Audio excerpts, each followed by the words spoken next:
Hey, what's going on, guys? Thanks for tuning in to Red Zone Blitz. I'm your host, JD, and I'm here with Ezra Ice Cream from IdiotSportsTalk. Well, thank you for the invitation to the Red Zone. I All right, love and it. I'm also here with David from Wake Up It's Football. Hey, what's going on, guys? All right, so week two is in the books. We had some great games so far, but these refs, David, what would you grade these replacement refs so far in the season? What would I grade the refs? Um, are we going from like A, B, C, D, F like in school, or because I mean, if it was me, I'd give them like a Q minus because it's absolutely ridiculous to be sitting at home watching a Monday night game, and not only is it a Monday night game, it's nationally televised, and the game starts at I don't know what was it, like 7:30 my time and ends almost at what 11. Some point is the first quarter took about an hour or so just because they couldn't make up their minds about this call that they had in Atlanta, and it just absolutely prolonged the game for no reason. It was a challenge, and I don't know what I'm trying to get at here, but the point is that was just one call. There was multiple calls over this weekend. Don't forget about the Thursday night game with the Packers and the Bears. That just absolutely boggled my mind. And I'm just talking about this week.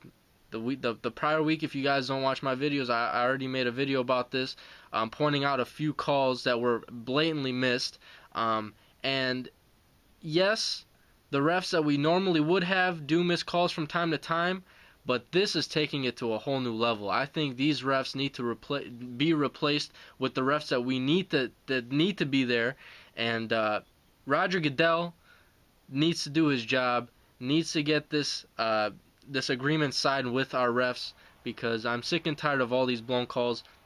I remember hearing a lot of calls from Eagles and Ravens fans that the calls were blown in that game too. But my opinion is we need our refs back. And I'm gonna go with my grade F, and not as in failure, but as in, you know what exactly what I'm trying to say here. But I don't want to kill the replacement refs too much because it's you gotta put your feet in their shoes. It's tough. They're coming from Division 3 football, coming to all these new rules, and it's a much faster game, and it's it sucks. It really does on their part. But we do need the regular refs because they've been in the NFL. How much experience? 15 plus years. Ed Hockley, probably one of the most famous ref. He's been in the league over 20 years. It's just, you can't replace 20 years of experience knowing the rules in one off season. It's not the replacement refs' fault. It is Roger Goodell, the owner's fault, by not paying the regular refs. Give them their benefits. Give them their money. They have earned it. And we're clearly seeing that with the first 2 weeks of the NFL. These regular refs have earned the right to make that money, get those benefits because they've done a fantastic job. And us fans have taken granted how great these guys do their job. So bring them back, okay? Because I'm tired of watching this crap. And you talking about missed calls? Jets and Steelers. My Jets actually were awarded a pass interference call. It should have never happened. That was a totally missed call against the Steelers. And they blew a challenge flag by Rex Ryan a couple minutes later when it should have been down by contact. They said he got the first down. It was just a total mess. These replacement refs gotta go. But I don't want to kill them too much. The fault goes to the owners. And one last note: when the real refs come back, I don't want to hear any fans complaining about missed calls or anything that went against our team. No, we're still gonna do that. No. Come on, David. We're still gonna do that. You can't because, like you just said, we take them for granted. So when they come back, we're like, all right, everything is nice and under control now. We can actually watch some football. Well, that doesn't mean. Hey, we take we take a lot of things for granted. Doesn't mean we're gonna stop complaining about it.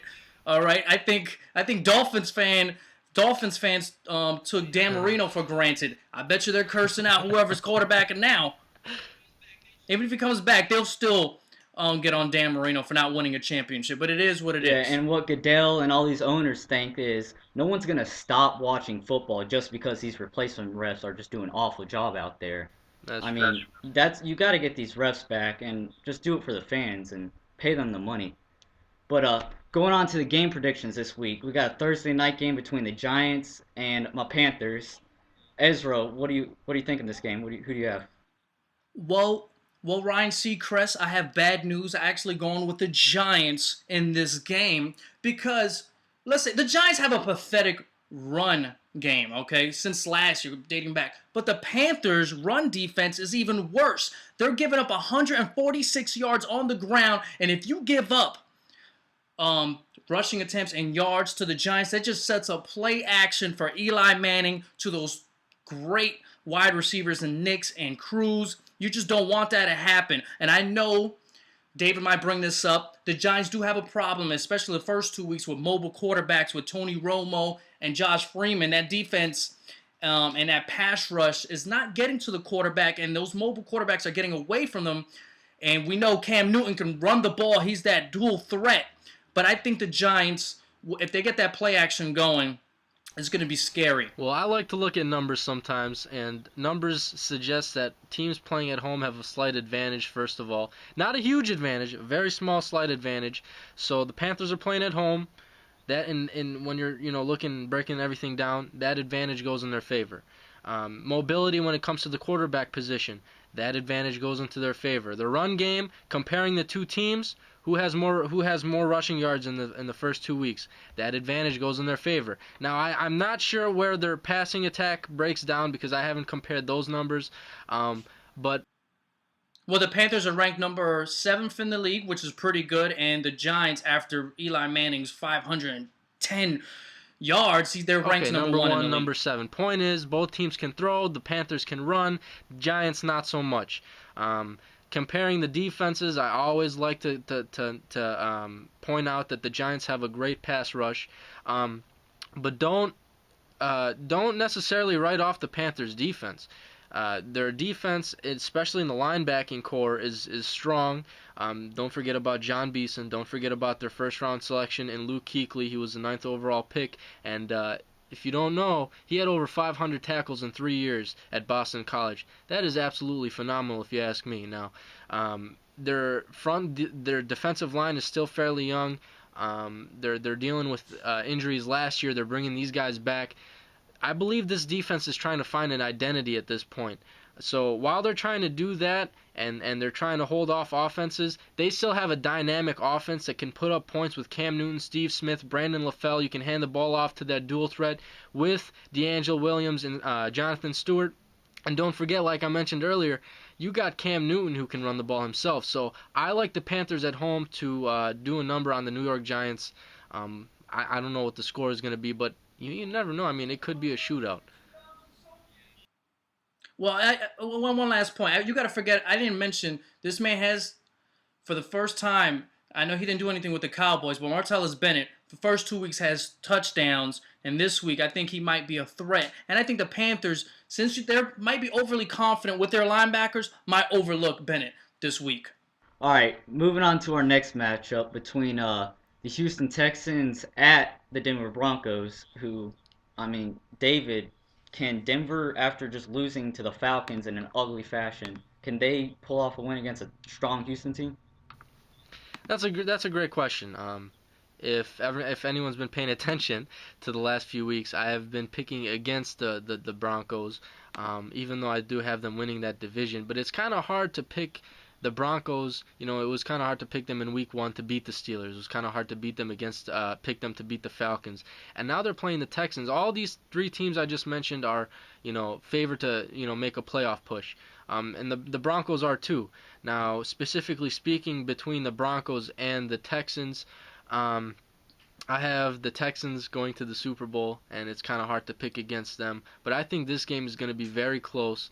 I think Peyton Manning bounces back. Yes, he had 3 interceptions in the first quarter last night against the Falcons, but he definitely pushed forward in the second, third, and fourth quarter and tried to come back against the Falcons. I think Peyton Manning will not throw for 3 interceptions. I think he won't throw for 2 interceptions. He might get picked off once. I think close defensive game. We could see a team winning 20-17. But if I really had to choose a team who's going to win, it's hard. I think I'm gonna have to go with Houston. That would mean the Broncos are what? They would be 1-2 after this week, but I'm gonna have to go with Houston on this one. And it's pretty funny. Peyton Manning, when he was with the Colts, absolutely owned the Texans throughout his career with Indianapolis. But this ain't Grandmama's Houston Texans anymore. This is a complete NFL team, offense, defense, and I know they played two bombs of a teams, the Dolphins and the Jaguars. That's not much to brag about. But I think if they were healthy last year in the playoffs, if they had Matt Schwab, I think they would have went to the Super Bowl. But this year, new year. Right now, they're ranked number 1 in pass defense, but that's the indication of the teams they played. But Foster, the best offensive line in football, were arguably the best running back in football against the Broncos rush defense, which is pretty good. They're ranked, I believe, in the top 10. They're actually ranked 7th. But their offensive line, they haven't faced the offensive line like the Texans. And I think Foster and Ben Tate, who had a phenomenal week 2, will continue that run this week versus the Broncos, keeping Peyton Manning off the field, which you always want. And I think the Texans will win. All right. We got a great Sunday night matchup between the Patriots, who got upset by the Cardinals, and the Ravens, who lost by 1 point against the Eagles. Ezra, I mean, who's going to get that win? I don't want to put too much facts into this, but I got the Patriots, and I hate this because you see the Jets jersey. You see it right here, and it pains me to pick the Patriots.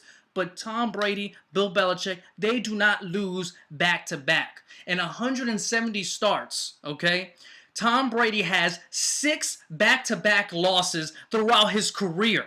6! Okay? That is ridiculous. The man does not lose back-to-back, and he rarely has back-to-back poor games. And you know he still has these weapons around him. It just happened. He just had a poor game. Maybe it was a poor game plan by Bill Belichick. Everybody can't be perfect. The Cardinals, let's give them some credit. Their defense is much improved this year. And Kevin Kolb, he's fighting for a spot. He's fighting for his image. And he played pretty well, and especially in pressure situations. I just don't see the Patriots losing 2 in a row. I hope they do. Believe me, I will be cheering for the Ravens. And the Ravens do have the pieces. They got, like I said, Smith. Antoine Bolden is getting older. He's not the same physical guy that he was.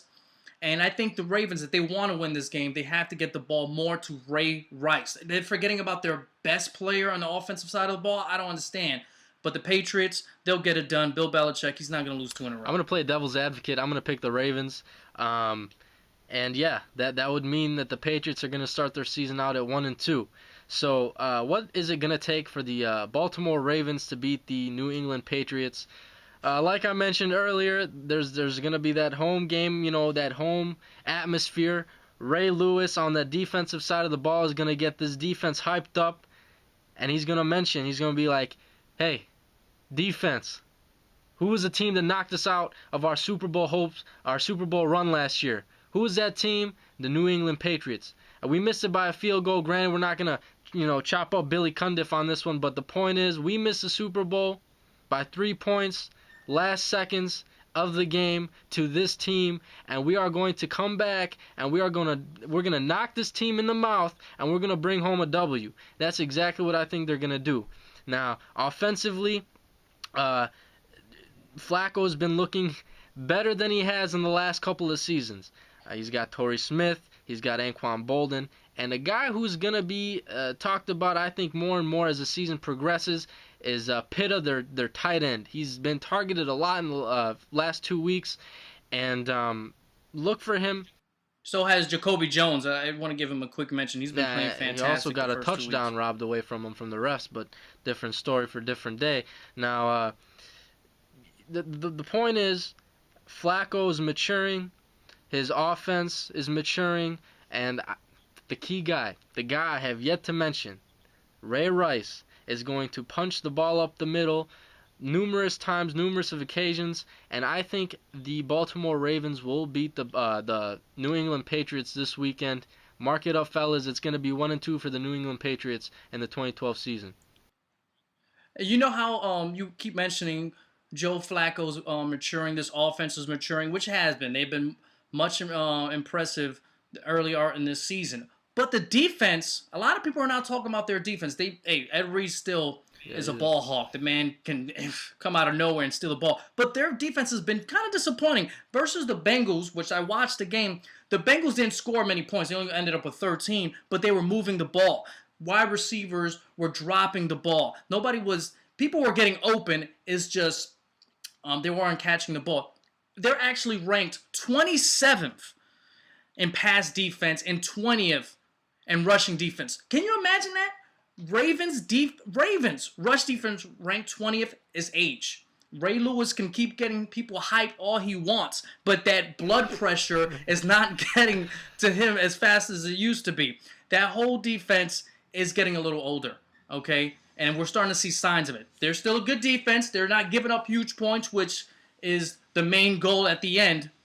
But teams are moving the ball against them, and I think Tom Brady will have no problem doing it. Just real quick, I think it's gonna come back to the whole revenge thing. I think they're definitely gonna want to beat the Patriots. When they looked at the schedule at the beginning of the season, they circled the third game of the season. They said, when do we play New England? They circled it, and they're like, that's the game that if we go 1-15, that's the game we're gonna win right there. I'm telling you right now. Oh, man. You talking about circling games. When Bill Belichick loses a game, he does not lose another. 6 times in 170 starts. Ridiculous. All right, guys, that's all we got for you today. Thanks for watching. If you have a question you want us to discuss next week, put them in the comment box below. Subscribe, and see you next week.